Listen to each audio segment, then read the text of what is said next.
మెడ్ plus లో అదే medicine అదే క్వాలిటీ, మార్కెటింగ్ డిస్ట్రిబ్యూషన్ ఇంకోటి అంటూ వీళ్ళకి అదనపు ఛార్జీలు ఉండవు. అందువల్లే 50 to 80% డిస్కౌంట్ లో మనకు అందిస్తున్నారు. వెరికస్ వెయిన్స్ విషయానికి వస్తే యాక్చువల్గా చాలామంది నిల్చొని పనిచేస్తారు, ఎక్కువ గంటలు ప్రయాణం చేసే వాళ్ళు ఉంటారు, ముఖ్యంగా పోలీసులు, టీచర్లు, లేకపోతే ఫార్మర్స్ ఎక్కువ సేపు నిలబడ్డప్పుడు యాక్చువల్గా వాళ్ళకు కాళ్ళల్లో గ్రీన్ వెయిన్స్ లాంటివి ఏర్పడతాయి. అవి కొంతకాలానికి నల్లగా మారుతాయి. అసలు ఈ సమస్య అనేది ఎందుకు ఏర్పడుతుంది? దీనికి అంతకుముందు నరాన్ని బయటకు లాగి చేసే చికిత్స ఉండేది, అది చాలా నొప్పితో కూడుకున్నది, బాధాకరమైనది. ఇప్పుడు ఎలాంటి చికిత్స చేస్తున్నారు? మీరు స్టార్టింగే వారికోస్ వెయిన్స్తో స్టార్ట్ చేయడం మంచిదైందండి. ఎందుకంటే జనాలు అందరిలోని దాని గురించి అవేర్నెస్ పెరిగిపోయి నిజాల కన్నా కూడా అపోహలు ఎక్కువగా బయట వినిపిస్తున్నాయి. వారికోస్ వెయిన్స్ అనేది రక్తనాళాలకు సంబంధించిన సమస్య. మనకి బాడీలో 2 రకాల రక్తనాళాలు ఉంటాయి, మంచి రక్తానికి, చెడు రక్తానికి. మంచి రక్తం వచ్చి గుండె నుంచి బాడీలో అన్ని పార్ట్స్కి వెళ్తుంది, అలాగే చెడు రక్తం అన్ని పార్ట్స్ నుంచి గుండెకి వస్తుంది. సో వారికోస్ వెయిన్స్ ప్రాబ్లం చెడు రక్తనాళాల తాలూకు ప్రాబ్లం.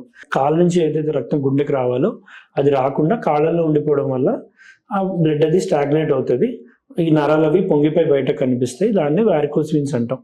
ఇది చాలా కామన్. ఇది ఈ మధ్య పెరిగింది కాదు, లేకపోతే ముందు లేనిది కొత్తగా ఏదో వచ్చింది కాదు, ఎన్నో సంవత్సరాల నుంచి ఉన్నది. ఎందుకంటే కాళ్ళలో ఉన్న రక్తనాళాలు యాంటీ గ్రావిటీ, అంటే మన గ్రావిటేషనల్ ఫోర్స్, ఆకర్షణ శక్తికి అగేన్స్ట్గా ఈ బ్లడ్ సర్క్యులేషన్ అనేది జరగాలి. ఇది యాంటీ గ్రావిటీ ఫ్లో అయ్యేటప్పుడు ఏంటంటే మనకి ఎక్కువ ప్రెషర్ కావాలి, ఆ కాఫ్ మజిల్స్ అవి పనిచేయాలి.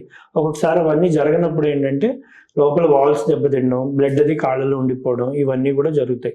ఇది ముఖ్యంగా ఎక్కువసేపు నించొని పనిచేసే వాళ్ళలో, స్మోకింగ్ అలవాటు ఉన్న వాళ్ళలో, బరువు ఎక్కువ ఉన్న వాళ్ళలో, లేకపోతే మలబద్ధకం ఉన్న వాళ్ళలో, కొద్ది మందిలో ఫ్యామిలీస్లో కూడా హెరిడిటరీగా కూడా చూస్తూ ఉంటాం వారికోస్ వెయిన్స్ అనేది. ఇది చాలా కామన్, ప్రతి 4-5 ఒకరికి వారికోస్ వెయిన్స్ ఉంటుంది. అలా అని చెప్పి వారికోస్ వెయిన్స్ ఉన్న వాళ్ళందరూ కంగారు పడిపోవాల్సిందో, ఏదో అయిపోతుంది అనుకోవడము అవసరం లేదు.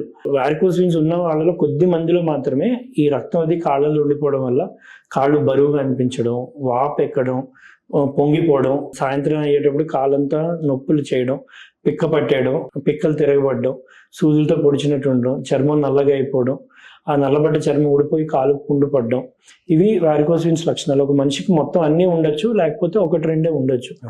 ఈ లక్షణాలు ఉన్న వాళ్ళకి మాత్రమే ట్రీట్మెంట్ అండి.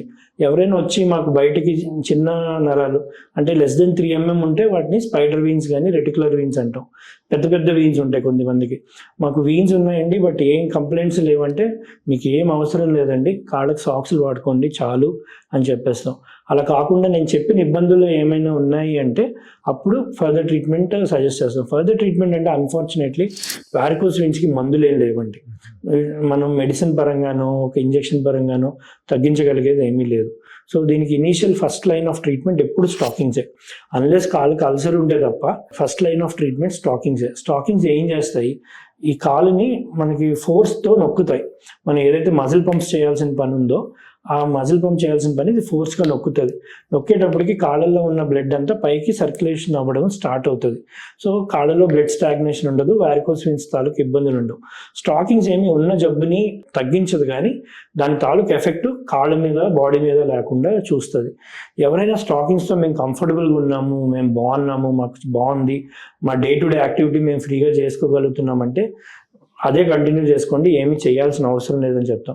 ఇన్ స్పైట్ ఆఫ్ స్టాకింగ్స్ వాడుతున్నా కానీ మాకు కంప్లీట్గా రిలీఫ్ రాలేదండి, మేము ఇంకా ఇబ్బంది పడుతున్నాము అంటే అప్పుడు వాళ్ళకి డెఫినెట్గా లేజర్ ట్రీట్మెంట్ అని, గమ్ ట్రీట్మెంట్ అని చేస్తాం. ఈ ట్రీట్మెంట్స్ గురించి కూడా భయపడాల్సిన అవసరం లేదు. ఇవన్నీ కూడా డే కేర్ ప్రొసీజర్స్, అంటే ఎక్కడ కట్ చేసేది, కుట్లేసేది, మత్తిచ్చేది ఏమీ ఉండదు. చిన్న నీడిల్ ద్వారా చేస్తాం. ఏ రోజు చేస్తాం ఆ రోజు ఇంటికి వెళ్ళిపోవచ్చు. 1-2 రోజులు ఇంట్లో రెస్ట్ తీసుకొని రెగ్యులర్గా పనికి వెళ్ళిపోవచ్చు. But most important thing, laser చేయించుకోవడం ఒక్కటే కాదు, ఆ తర్వాత స్టాకింగ్స్ అనేవి కూడా మ్యాండేటరీగా వాడాలి.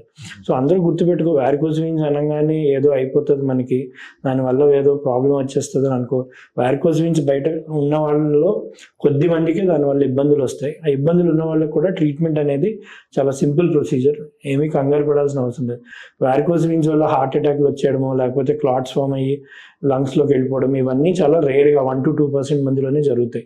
మెజారిటీ మందిలో వారికోస్ వీన్స్ వల్ల కాళ్ళకి సంబంధించి తప్ప ఇంకా వేరే ఇబ్బందులు ఉండవు. అండ్ ఇంకోటి వారికోస్ వీన్స్ కూడా మన చేతిలో నరాలు పొంగిపోయాయి అని వస్తూ ఉంటారు. వారికోస్ వీన్స్ ప్యూర్గా కాళ్ళకి సంబంధించిన ప్రాబ్లమేనండి. అది చేతిలోనో కడుపులోనో తలలోనో ఎక్కడ రాదు. దానికి it's a purely leg related issue.